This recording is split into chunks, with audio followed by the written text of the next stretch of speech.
जय हिंद साथियों, मैं अंकित कुमार यादव आप सभी का स्वागत करता हूं सृष्टि ज्ञान केंद्र में, जहां हम पढ़ रहे हैं कक्षा 12वीं की पॉलिटिकल साइंस और जिसमें चल रहा अध्याय 6 जिसका नाम है लोकतांत्रिक व्यवस्था का संकट। ये अध्याय भारतीय राजनीति और भारत की राजनीति के इतिहास का सबसे महत्वपूर्ण अध्याय है। भारत के लोकतंत्र पर यह धब्बा माना जाता है। इस चैप्टर को हर एक भारतीय को पढ़ना और समझना चाहिए। तो आज हम चल रहे हैं उस अध्याय के बारे में पढ़ने जिसे इस देश में आपातकाल के नाम से जाना जाता है। आपातकाल एक ऐसा भारत की राजनीति का कालखंड जिसे संविधान के ऊपर खतरा माना गया है, जिसे एक व्यक्ति की तानाशाही माना गया है। तो आज हम चल रहे हैं इसको बहुत विस्तार पूर्वक जानने और समझने कि किस प्रकार से इंदिरा गांधी ने भारत की राजनीति पर यह काला धब्बा जिसे आपातकाल कहते हैं लगाया और भारत की राजनीति को एक व्यक्ति प्रधान राजनीति में परिवर्तित कर दिया। इन सब बातों को हम बहुत विस्तार पूर्वक इस अध्याय में चल रहे हैं जानने और समझने। पर उससे पूर्व, आपातकाल लगने से पूर्व उसकी क्या पृष्ठभूमि थी, ऐसी कौन कौन सी घटनाएं हुई जिन्होंने इंदिरा गांधी को इस कदम को उठाने के लिए, या कहिए कि उन्हें इस कदम पर चलने के लिए मजबूर किया, और उनको ऐसा क्यों फील हुआ कि उन्हें आपातकाल के जरिए ही अपनी सत्ता को सुरक्षित किया जा सकता है, उन्हें ये भावना क्यों आई। ये सारी बातें हम बहुत विस्तार से, बहुत धैर्य से पढ़ेंगे, जानेंगे और समझेंगे। तो चलिए पहले तो ये जान लेते हैं कि इस अध्याय में हम किन किन बातों को पढ़ने चल रहे हैं, क्या क्या हमारे पढ़ने योग्य विषय है और हमें सबको क्यों पढ़ना चाहिए। इस अध्याय को पढ़ने से हमें क्या समझ में आएगा, क्या समझना है हम सबको। देखो, ये पेपर के दृष्टिकोण से भी बहुत महत्वपूर्ण है और भारत की राजनीति को समझने के दृष्टिकोण से भी बहुत महत्वपूर्ण है। इस घटना ने भारत के संविधान में जो कमियां थी उन कमियों को उजागर करने में एक बहुत बड़ी भूमिका निभाई है। भारत के दो सबसे महत्वपूर्ण संवैधानिक संशोधन इसी कालखंड में हुए हैं। तो ये बातें आपको याद रखनी है और यह अध्याय आपको बहुत कुछ चल रहा है बताने भारत की राजनीति के संबंध में। अभी तक आपने बहुत कुछ जान लिया है, बहुत कुछ समझ लिया है। इंदिरा गांधी कैसे 1971 का चुनाव जीतती हैं और कैसे 1971 के भारत पाकिस्तान के युद्ध ने उन्हें भारत की एक बहुत बड़ी नेता के तौर पर पूरे भारत के सामने, ये कहिए पूरे विश्व बिरादरी के सामने प्रस्तुत किया। उनकी छवि बहुत ज्यादा वैभवशाली हो गई थी, बहुत गौरवान्वित, या कहिए बहुत स्ट्रॉन्ग छवि की लीडर बन गई थी वो। तो चलिए पढ़ते हैं और जानते हैं, समझते हैं इस अध्याय में क्या है, पहले ये जान लेते हैं। हम देख चुके हैं कि 1971 के बाद कांग्रेस को नवजीवन मिला, लेकिन इस पार्टी में अब पहले वाली बात नहीं रही। अब पहले वाली कांग्रेस नहीं थी। जो 1971 में कांग्रेस उभर कर आई वो पहले वाली कांग्रेस नहीं थी। जो सतरंगी छाते वाली कांग्रेस थी वो सतरंगी छाते वाली कांग्रेस अब नहीं थी। ये एक रंगी छाता, एक व्यक्ति के नेतृत्व में चलने वाली कांग्रेस बन चुकी थी और इसकी सर्वे सर्वा कौन थी? इंदिरा गांधी थी। इंदिरा गांधी थी। समझ में ही बात। आज जो कांग्रेस है ये कांग्रेस इंदिरा गांधी वाली कांग्रेस है। इसीलिए इस पर गांधी परिवार की बहुत बड़ी छाप है। हमेशा कांग्रेस गांधी परिवार के कंट्रोल में क्यों रहती है? इसका सबसे बड़ा कारण ये वाला है, क्योंकि जो उससे पहले की कांग्रेस थी उसका विखंडन हो गया। समझ में आई बात। तो आज की कांग्रेस की पहचान कहीं ना कहीं गांधी परिवार से जुड़ गई है। इसीलिए जब भी कांग्रेस का जिक्र आता है तो गांधी परिवार का जिक्र अपने आप आ जाता है। समझ में आई बात कि नहीं आई? तो देखो इन सब चीजों को इंटरलिंक करते चलो कि कहां की बात कहां जुड़ रही है, किस घटना का संबंध किस घटना से है। समझ में आई बात। हर घटना का अपना एक अलग संबंध है और हर घटना को जानना और समझना आपके लिए, हमारे लिए, हम सब के लिए बहुत जरूरी है, बहुत ज्यादा जरूरी है बेटा। और अगर हम नहीं समझेंगे तो ये हमारे लिए बहुत ज्यादा दुखद हो जाएगा, बहुत ज्यादा दुखद हो जाएगा। समझ में आई बात कि अभी भी नहीं आई है? पक्का? चलो आगे पढ़े फिर। सच्ची मुच्ची? चलो पढ़ो फिर। 1973 से 1975 के बीच घटी घटनाओं से यह अंतर और भी ज्यादा स्पष्ट हो गया और भी स्पष्ट हो गया। इन घटनाओं किस समय से? 1973 से 1975। ऐसी कौन कौन सी घटनाएं घटी हैं इस समय कालखंड में जिसने बहुत सी परिस्थितियों को परिवर्तित किया है? ये नोट डाउन करना है।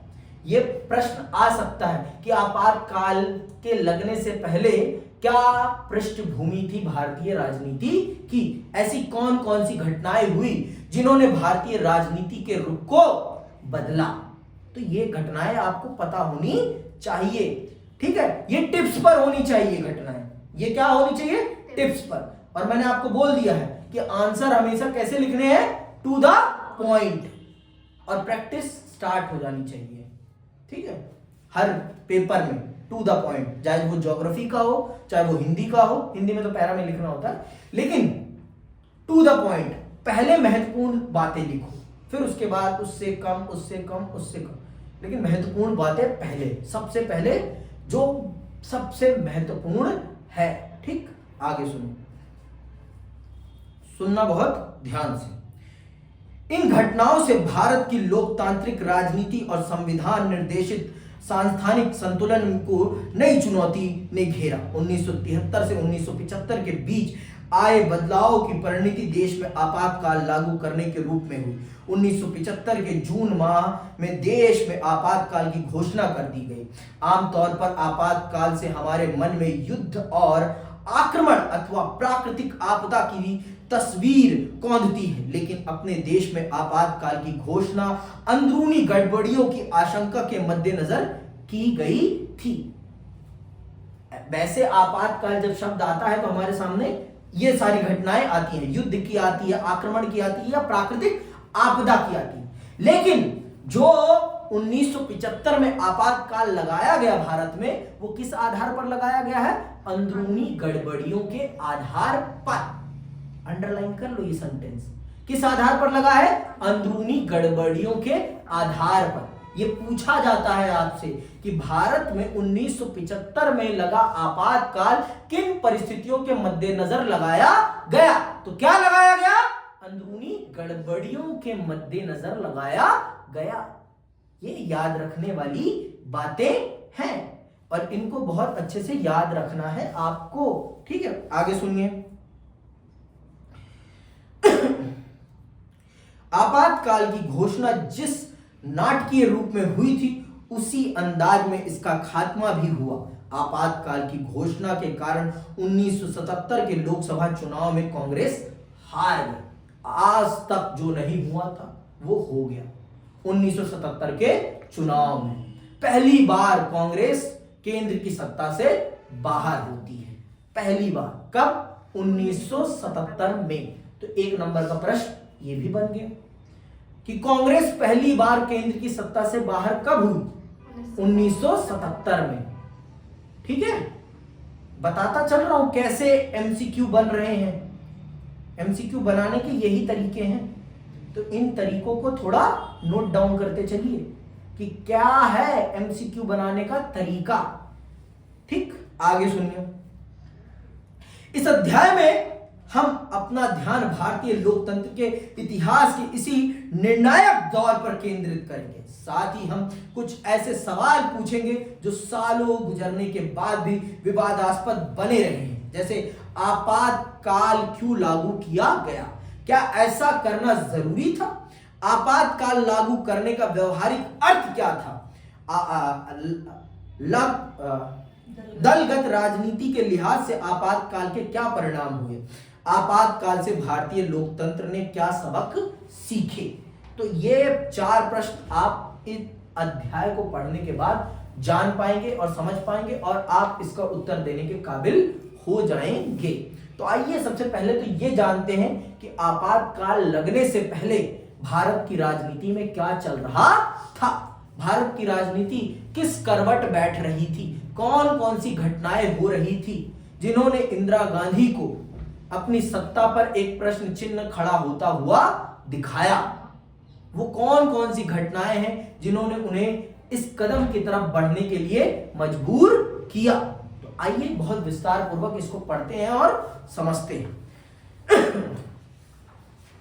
1967 के बाद से भारतीय राजनीति में जो बदलाव आ रहे थे उनके बारे में हम पहले ही पढ़ चुके हैं। इंदिरा गांधी एक कद्दावर नेता के रूप में उभरी थी और उनकी लोकप्रियता अपने चरम पर थी। इस दौर में दलगत प्रतिस्पर्धा कहीं ज्यादा तीखी और ध्रुवीकृत हो चली थी। आप सब जानते हैं कि हमने 2 युद्ध लड़ लिए थे और 3 युद्ध लड़ लिए हैं और 3 युद्धों ने भारत की आर्थिक दशा को किस प्रकार से नुकसान पहुंचाया है, इससे आप दोनों बहुत अच्छे से अवगत हैं। देश में बेरोजगारी अपने चरम पर है। देश में मॉनसून संकट आया है जिसके कारण खाद्यान्न संकट पैदा हो गया है। समझ में, ये सारी परिस्थितियां भारत में मौजूद हैं और इन सब परिस्थितियों को मद्देनजर रखते हुए भारत की राजनीति कैसे करवट ले रही है ये देखना है। दलगत राजनीति अपने चरम पर पहुंच चुकी है। विपक्ष मजबूत हो चुका है। अब पहले वाला विपक्ष नहीं रहा, अब विपक्ष भी ताकतवर हो चुका है। विपक्ष अपनी एकता और अपनी ताकत को पहचान चुका है। उसे पता है कि सत्ता कैसे छीननी है सत्ताधारी दल से। समझ में आई बात? वो इस चीज को समझ रहा है और वो अपनी इस काबिलियत पर काम भी कर रहा है। इंदिरा गांधी एक बहुत बड़े कद्दावर नेता के तौर पर उभर चुकी हैं। आपने देखा पिछले अध्याय में कि कैसे इंदिरा गांधी ने टेक ओवर किया कांग्रेस को, सिंडिकेट से छीनकर कांग्रेस को अपने पास कैसे लिया, ये आपने बखूबी जान और समझ लिया है कि नहीं जाना है? समझा? जान लिया और समझ लिया पक्का भाई? आगे सुनिए, ठीक है। इस अवधि में न्यायपालिका और सरकार के आपसी रिश्तों में भी तनाव आया। ये अंडरलाइन करने वाली बात है कि न्यायपालिका और सरकार के बीच में भी कॉन्फ्लिक्ट चल रहे थे। किस विषय पर? बहुत सारे मौलिक अधिकारों के विषय पर, जिसमें से एक सबसे महत्वपूर्ण है। कौन सा? संपत्ति का अधिकार। केशवानंद भारती केस आपने सुना होगा। उस केस में भी कार्यपालिका, राजनीतिक कार्यपालिका और न्यायपालिका के बीच में कॉन्फ्लिक्ट चल रहा था। ठीक है, तो ये सारे विषय थे जिन पर दोनों के बीच सर्वोच्च न्यायालय ने सरकार की कई पहलकदमियों को संविधान के विरुद्ध माना। कांग्रेस पार्टी का मानना था कि अदालत का यह रवैया लोकतंत्र के सिद्धांत और संसद की सर्वोच्चता के विरुद्ध है। कांग्रेस ने यह आरोप भी लगाया कि अदालत एक यथास्थितिवादी संस्था है और यह संस्था गरीबों को लाभ पहुंचाने वाले कल्याण कार्यक्रमों को लागू करने की राह में रोड़े अटका रही है। कांग्रेस के विपक्ष में जो दल थे उन्हें लग रहा था कि सरकारी प्राधिकार को निजी प्राधिकार मानकर इस्तेमाल किया जा रहा है और राजनीति हद से ज्यादा व्यक्तिगत होती जा रही है। कांग्रेस की टूट से इंदिरा गांधी और उनके विरोधियों के बीच मतभेद गहरे हो गए थे। समझ में आई बात? विपक्ष यह आरोप लगा रहा था कि कांग्रेस सरकारी तंत्र को निजी तंत्र के तौर पर प्रयोग कर रही है, जो कि सरासर अन्याय है। ठीक है, और ये भी आरोप, और आपने देखा कि कांग्रेस में फूट के बाद किस प्रकार से इंदिरा गांधी ने पूरी कांग्रेस को टेक ओवर किया। इससे आप बहुत अच्छे से अवगत हो चुके हैं। ठीक है, किससे नहीं अवगत है? बहुत अच्छे से अवगत है, बताने की मुझे जरूरत नहीं है। तो आगे सुनिए। अब आते हैं आर्थिक संदर्भ। उस समय की क्या आर्थिक स्थितियां थी, क्योंकि आर्थिक स्थिति किसी भी देश में जनता के आक्रोश का सबसे बड़ा कारण होती है। अगर जनता का पेट भरा है तो वो कभी भी आपके खिलाफ नहीं जाएगी, कभी नहीं जा सकती।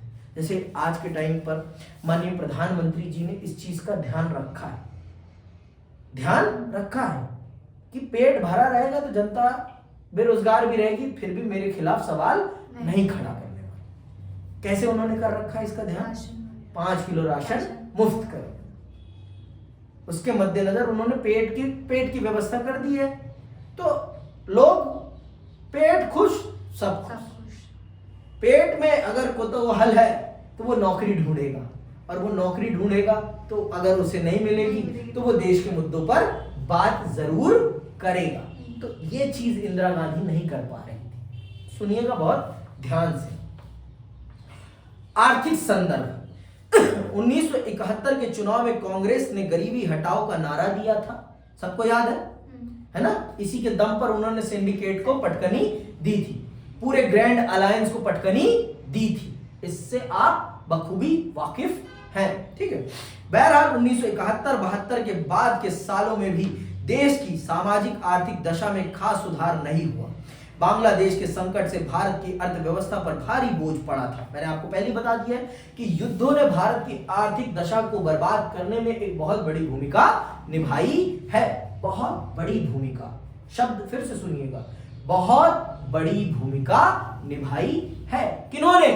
युद्धों ने। भारत की आर्थिक दशा और दिशा को बर्बाद करने में युद्धों ने बहुत ज्यादा बड़ी भूमिका निभाई है। आगे सुनिए। लगभग 80 लाख लोग पूर्वी पाकिस्तान की सीमा पार करके भारत आ गए थे। इसके बाद पाकिस्तान से युद्ध भी करना पड़ा। युद्ध के बाद अमेरिका ने भारत को हर तरह की सहायता देना बंद कर दिया। इसी अवधि में अंतरराष्ट्रीय बाजार में तेल की कीमतों में कई गुना बढ़ोतरी हुई। इससे विभिन्न चीजों की कीमतें भी तेजी से बढ़ी। 1973 में चीजों की कीमतों में 23% और 1974 में 30% का इजाफा हुआ। इस तीव्र मूल्य वृद्धि से लोगों को भारी कठिनाई हुई। अब मैंने आपको बताया ही कि अंतरराष्ट्रीय परिवेश कैसा था। अमेरिका का प्रभुत्व था, कोई नहीं जाएगा बाहर अभी, ठीक है, बैठे रहो अंदर। बंद किए क्या? नहीं करने की जरूरत भी नहीं, ठीक। तो ये आप समझिए कि अंतरराष्ट्रीय तौर पर चीजें कैसी चल रही थी। बहुत विकट परिस्थितियां थी। युद्ध के कारण बांग्लादेश संकट के कारण हमारे ऊपर बहुत से शरणार्थी आ गए थे। और ये जो शरणार्थी आए 80 लाख लोग, 80 लाख बहुत बड़ी संख्या है। और उस समय तो बहुत बड़ी संख्या है, समझ में आई बात। बहुत बड़ी संख्या में लोगों का इधर आना, फिर उसके बाद युद्ध का करा जाना, युद्ध के कारण आर्थिक तौर पर कमजोर होना। आप जान रहे हैं कि विश्व बिरादरी उस समय 2 ध्रुवों में बटी पड़ी है, और अमेरिका का हमारे ऊपर से हाथ खींच लेना, है ना। आर्थिक सहायताएं जो दे रहा था वो उसने बंद कर दी, है ना। तो इन सब चीजों ने बहुत सारी चीजें बदल दी हमारी, बहुत सारी चीजों पर संकट खड़ा कर दिया। और खाड़ी देशों में युद्ध का हो जाना, जिसके कारण कच्चे तेल के दामों में बढ़ोतरी। और आप जानते हैं कच्चे तेल में बढ़ोतरी होगी तो सब चीजों में बढ़ोतरी होना स्वाभाविक है। 1973 में 23% महंगाई बढ़ी और 1974 में 30%। इतनी तो लोगों की कमाई भी नहीं बढ़ी थी, और कमाई ना बढ़ने के कारण लोगों के लिए मूलभूत चीजें भी खरीद पाना मुश्किल से मुश्किल हो गया। अब मुश्किल होगा तो क्या होगा? फिर आंदोलन होगा, फिर भ्रष्टाचार के खिलाफ आंदोलन होगा, जैसे 2012 में हुआ था, है ना। भारत में 2 बड़े आंदोलन, है ना, अन्ना हजारे के नेतृत्व में, जिसमें से कौन निकले थे? अरविंद केजरीवाल, है ना।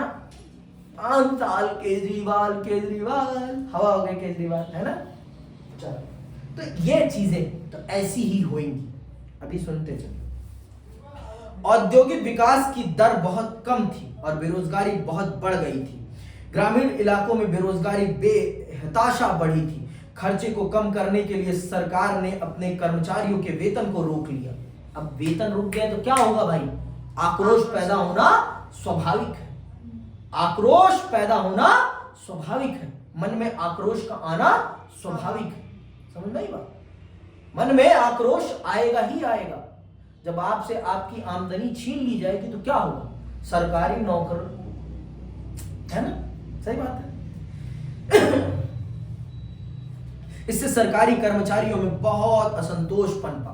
1972-73 के वर्ष में मानसून असफल रहा। अंडरलाइन कर लो, मानसून असफल रहेगा तो क्या होगा? पैदावार कम हो जाएगी, ठीक है। इससे कृषि की पैदावार में भारी गिरावट आई। खाद्यान्न का उत्पादन 8% कम हो गया। आर्थिक स्थिति की बदहाली को लेकर पूरे देश में असंतोष का माहौल था। इस स्थिति में गैर कांग्रेसी पार्टियों ने बड़े कारगर तरीके से जन विरोध की अगुवाई की। 19 भाई वो अपना काम कर रहे हैं, वो अपना काम कर रहे हैं, वो विरोध कर रहे हैं भाई, क्योंकि उनका वो विपक्ष है, उनका ये काम है। और अगर आज के टाइम पे ऐसा कर दिया जाए तो आप तो देशद्रोही हैं, आप तो देशद्रोही हैं भाई। विपक्ष का काम है सरकार पर प्रश्न चिन्ह खड़ा करना, वो देशद्रोही नहीं है। अभी कुंभ में पानी गंदा है और अगर सरकार से इस पर सवाल पूछ लिया जा रहा है, आप तो धर्म के विरोधी हैं, धर्म विरोधी हैं, आप तो हिंदू विरोधी हैं, आप तो हिंदू विरोधी हैं। फिर तो मत पूछो हमसे सवाल। और जब आप विपक्ष में थे तो कुत्ते की तरह भौंकते थे, तब तो कुछ नहीं होता था। आप भौंके तो सही, हम भौंके तो गलत। कैसे भाई? लोकतंत्र में दोनों का होना बहुत जरूरी है और संतुलित तौर पर होना बहुत जरूरी है। हमारे हक के लिए, हम जनता है ना, हमारे हक के लिए दोनों का होना, दोनों का ताकतवर होना बहुत जरूरी है। नहीं तो हमारा हक मारा जाएगा, हमारा हक, हमारे धर्म के साथ खिलवाड़ किया जा रहा है ना, हमारा धर्म खराब हो रहा है ना। बदनामी होगी तो किसकी होगी? देश की होगी ना। कि अपने ही धर्म की इतनी बड़ी डींगे हाँकने वाला देश अपने धर्म के इतने बड़े कार्यक्रम में पानी को भी स्वच्छ नहीं कर पा रहा है। हाँ, क्या डींगे हाँकते हैं फिर हम? सिर्फ डींगे हाँक रहे हैं हम? फिर डींगे मत हाँको ना, काम करो उस पर। डींगे हाँकने से कुछ नहीं होता। आपके पास इतना बड़ा इंफ्रास्ट्रक्चर है, आपने इतना मोटा बजट ले रखा है उस कार्यक्रम के लिए, फिर भी आप उसको सही ढंग से कंडक्ट नहीं करा पा रहे, तो मतलब क्या है फिर आपका? पता है कुंभ का बजट क्या है? सर्च करो ना थोड़ा सा।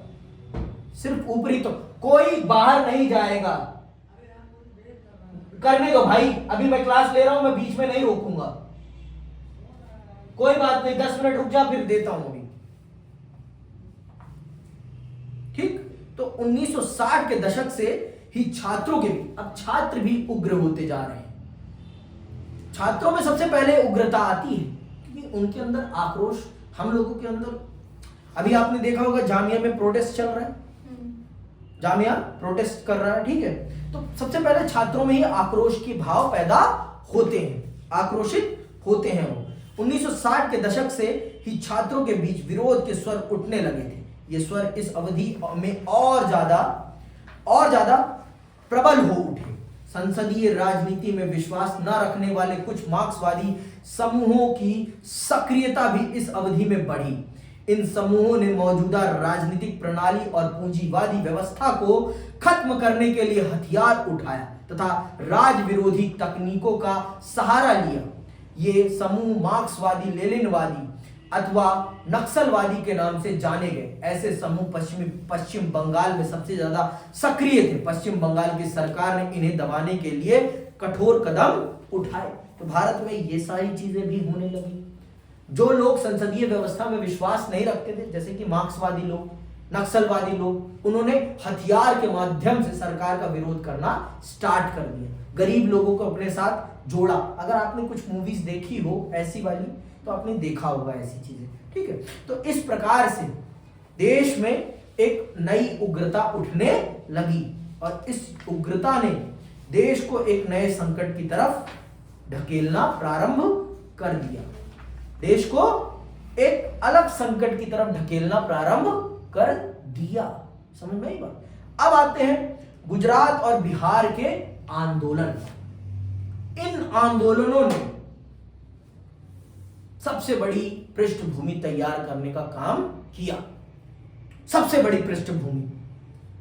इस आंदोलन ने इस घटना को इतना बड़ा प्रारूप देने का काम किया। इतना बड़ा प्रारूप अगर इस घटना को मिला है तो इस आंदोलन के कारण, इन दो आंदोलनों के कारण। समझ में आई बात? और इसमें लालू प्रसाद यादव, नीतीश कुमार, ठीक है, मुलायम सिंह यादव, इन सब लोगों की बहुत बड़ी भूमिका है। चिराग पासवान के पिताश्री जो थे, उनका भी बहुत बड़ा योगदान है। ये लोग उसी टाइम के नेता हैं, ये उसी टाइम ये लोग उभरे हैं एज ए पॉलिटिशियन। उससे पहले इनकी कोई वो नहीं थी। ठीक, तो सुनिएगा बहुत ध्यान से गुजरात और बिहार के आंदोलनों के बारे में। गुजरात और बिहार दोनों ही राज्यों में कांग्रेस की सरकार थी। यहाँ के छात्र आंदोलन ने इन दोनों प्रदेशों की राजनीति पर गहरा असर तो डाला ही, राष्ट्रीय स्तर की राजनीति पर भी इसके दूरगामी प्रभाव हुए। 1974 की जनवरी माह में गुजरात के छात्रों ने खाद्यान्न, खाद्य तेल तथा अन्य आवश्यक वस्तुओं की बढ़ती हुई कीमत तथा उच्च पदों पर जारी भ्रष्टाचार के खिलाफ आंदोलन छेड़ दिया। कहां के छात्रों ने? गुजरात के छात्रों ने। किन विषयों पर? खाद्यान्न, खाद्य तेल तथा अन्य आवश्यक वस्तुओं की बढ़ती हुई कीमत तथा उच्च पदों पर जारी भ्रष्टाचार के खिलाफ आंदोलन छेड़ दिया। कहां के छात्रों ने? गुजरात के। और दोनों राज्यों में किस दल की सरकार है? कांग्रेस की। कौन सी कांग्रेस की? इंदिरा वाली कांग्रेस की। ठीक है। छात्र आंदोलन में बड़ी राजनीतिक पार्टियां भी शरीक हो गई और इस आंदोलन ने विकराल रूप धारण कर लिया। ऐसे में गुजरात में राष्ट्रपति शासन लगा दिया गया। विपक्षी दलों ने राज्य की विधानसभा के लिए दोबारा चुनाव कराने की मांग की। कांग्रेस ओ के प्रमुख नेता मोरारजी देसाई ने कहा कि अगर राज्य में नए सिरे से चुनाव नहीं करवाए गए तो मैं अनिश्चितकालीन भूख हड़ताल पर बैठ जाऊंगा। किसने कहा? मोरारजी देसाई, जो कि इंदिरा गांधी के सबसे बड़े विरोधी थे। कांग्रेस ओ के नेता, कांग्रेस ओ मतलब ओरिजिनल के नेता मोरारजी देसाई ने कहा कि अगर आपने राष्ट्रपति शासन ना हटाकर चुनाव नहीं कराया तो मैं अनिश्चितकालीन भूख हड़ताल पर बैठ जाऊंगा और मेरी मौत के लिए आप जिम्मेदार होंगी। आप मतलब इंदिरा गांधी। मोरारजी अपने कांग्रेस के दिनों में इंदिरा गांधी के प्रमुख विरोधी रहे थे। विपक्षी दलों द्वारा समर्थित छात्र आंदोलन के गहरे दबाव में 1975 के जून में विधानसभा के चुनाव हुए। कांग्रेस इस चुनाव में हार गई। कौन सी कांग्रेस? इंदिरा गांधी वाली। समझ में? कांग्रेस हार गई। 1974 के मार्च माह में बढ़ती हुई कीमतों, खाद्यान्न के अभाव, बेरोजगारी और भ्रष्टाचार के खिलाफ बिहार में छात्रों ने आंदोलन छेड़ दिया। 1974 में, वहां जनवरी में हुआ है, यहां मार्च में हो रहा है। ठीक है। आंदोलन के क्रम में उन्होंने जयप्रकाश नारायण को बुलावा भेजा। बिहार, जयप्रकाश नारायण कोई छोटे मोटे व्यक्ति नहीं है। उनको बोला कि आप इस आंदोलन का नेतृत्व करें। बिहार के छात्र नेताओं ने जयप्रकाश बाबू से कहा कि आप इस आंदोलन का नेतृत्व करें। तो जयप्रकाश बाबू ने एक बात कही कि मैं इस आंदोलन का नेतृत्व तभी करूंगा जब ये सिर्फ बिहार तक सीमित नहीं रहेगा, ये एक राष्ट्रीय आंदोलन बनना चाहिए। तो वही होता है। आगे सुनो क्या होता है। आंदोलन के क्रम में उन्होंने जयप्रकाश नारायण को बुलावा भेजा। जेपी तब सक्रिय राजनीति छोड़ चुके थे और सामाजिक कार्यों में लगे हुए थे। छात्रों ने अपने आंदोलन की अगुवाई के लिए जयप्रकाश नारायण को बुलावा भेजा था।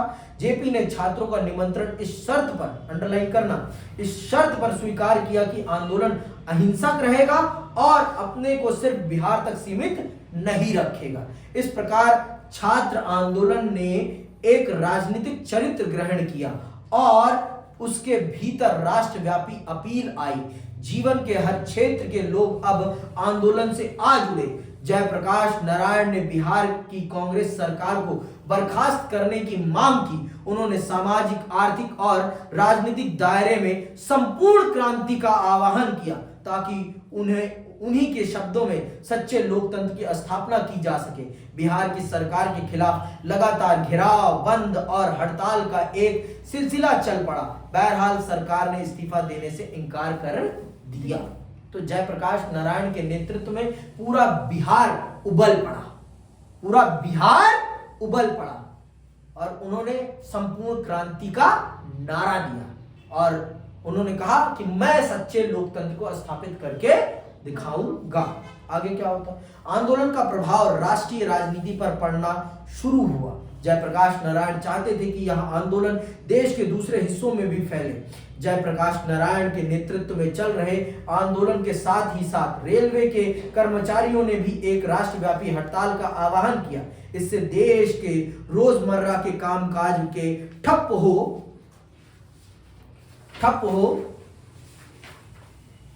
हो जाने का खतरा पैदा हो गया। 1975 में जेपी ने जनता के संसद मार्च का नेतृत्व किया। देश की राजधानी में अब तक इतनी बड़ी रैली नहीं हुई थी। जयप्रकाश नारायण को अब भारतीय जनसंघ, कांग्रेस ओ, भारतीय लोक दल, सोशलिस्ट पार्टी जैसे गैर कांग्रेसी दलों का समर्थन मिला। इन दलों ने जेपी को इंदिरा गांधी के विकल्प के रूप में पेश किया। बहरहाल जेपी के विचारों और उनके द्वारा अपनाई गई जन प्रतिरोध की रणनीति की आलोचनाएं भी मुखर हुई। गुजरात और बिहार दोनों ही राज्यों के आंदोलन को कांग्रेस विरोधी आंदोलन माना गया। कहा गया कि यह आंदोलन राज्य सरकार के खिलाफ नहीं बल्कि इंदिरा गांधी के नेतृत्व के खिलाफ चलाए गए हैं। इंदिरा गांधी का मानना था कि यह आंदोलन उनके प्रति व्यक्तिगत विरोध से प्रेरित है। यह इंदिरा गांधी मान रही। अब आते हैं उस तात्कालिक घटना के ऊपर जिसने इन सारी जमा लकड़ियों को, सूखी लकड़ियों पर और भूसे पर चिंगारी का काम किया। समझ में आई बात? अब चल रहे हैं उस घटना के बारे में जानने और समझने, और वो है न्यायपालिका से संघर्ष। ठीक है, न्यायपालिका से संघर्ष, और यही होता है न्यायपालिका से संघर्ष में उस चिंगारी वाला काम। यही लगेगी वो चिंगारी जो इस घटना को आग बना देगी और इंदिरा गांधी की कुर्सी पर आग लग जाएगी कि उन्हें ये संकट नजर आने लगेगा कि अगर अब मैंने कोई कदम नहीं उठाए तो मेरे लिए समस्या खड़ी हो जाएगी। 10 मिनट और रुक जा, बस खत्म है क्लास। न्यायपालिका से संघर्ष, ये वो घटना है जिसने इन सब भूसों पर माचिस लगाई है। तो चलिए जानते हैं कि कैसे लगती है माचिस और कैसे आपातकाल की घटना की तात्कालिक रूपरेखा तैयार हो जाती है। सुनिएगा बहुत ध्यान से। न्यायपालिका के साथ इस दौर में सरकार और शासक दल के गहरे मतभेद पैदा हुए। क्या आपको संसद और न्यायपालिका के बीच चले लंबे संघर्ष की चर्चा याद है? इसके बारे में आपने पिछले साल पढ़ा था। इस क्रम में 3 संवैधानिक मामले उठे थे। क्या संसद मौलिक अधिकारों में कटौती कर सकती है? ये एक प्रश्न उठा था। सर्वोच्च न्यायालय का जवाब था कि संसद ऐसा नहीं कर सकती।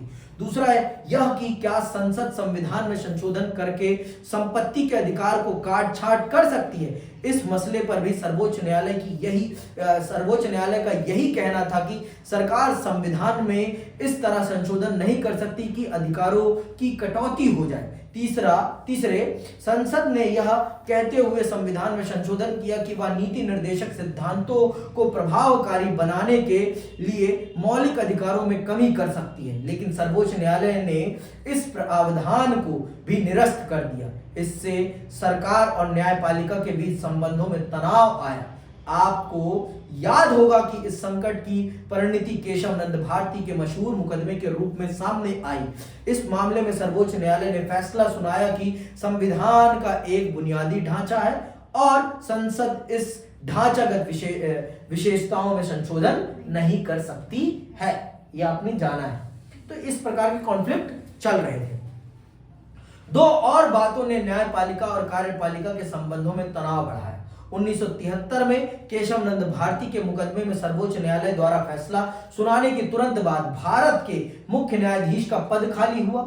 सर्वोच्च न्यायालय के सबसे वरिष्ठ न्यायाधीश को भारत का मुख्य न्यायाधीश बनाने की परिपाटी चली आ रही थी। ठीक है, इसको सुनना ध्यान। लेकिन 1973 में सरकार ने तीन वरिष्ठ न्यायाधीशों की अनदेखी करके न्यायमूर्ति A.N. रे को मुख्य न्यायाधीश नियुक्त किया। A.N. रे को मुख्य न्यायाधीश नियुक्त किया।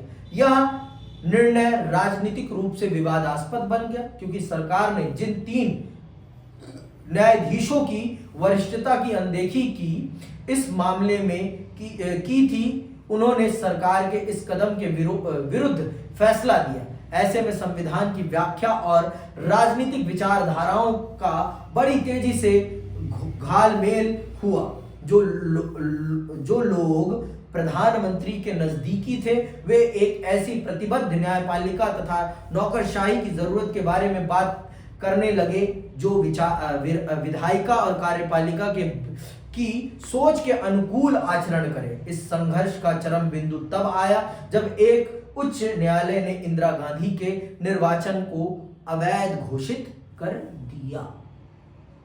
समझ गए? और किस अदालत ने ये किया है, ये आप लोग मेरे कमेंट बॉक्स में बताएंगे। ठीक है, तो ये चीजें थी न्यायपालिका और राजनीतिक कार्यपालिका के बीच घमासान ने उस परिघटना को पैदा किया। और परिघटना मैंने बताई थी कि जब उनका निर्वाचन रद्द कर दिया जाता है, अब आप निर्वाचन ही रद्द हो जाएगा तो आप प्रधानमंत्री कैसे रह पाएंगे? प्रधानमंत्री बनने के लिए आपको किसी निर्वाचन क्षेत्र का प्रतिनिधि होना बहुत जरूरी है ना। तो अब निर्वाचित ही नहीं रहेंगे तो कहां से बन पाएंगे आप प्रधानमंत्री, है ना। सांसद होना तो बहुत जरूरी है ना, लोकसभा या राज्यसभा का, है ना। पर आप रहेंगे नहीं तो कैसे हो पाएगा? समझ में आई बात?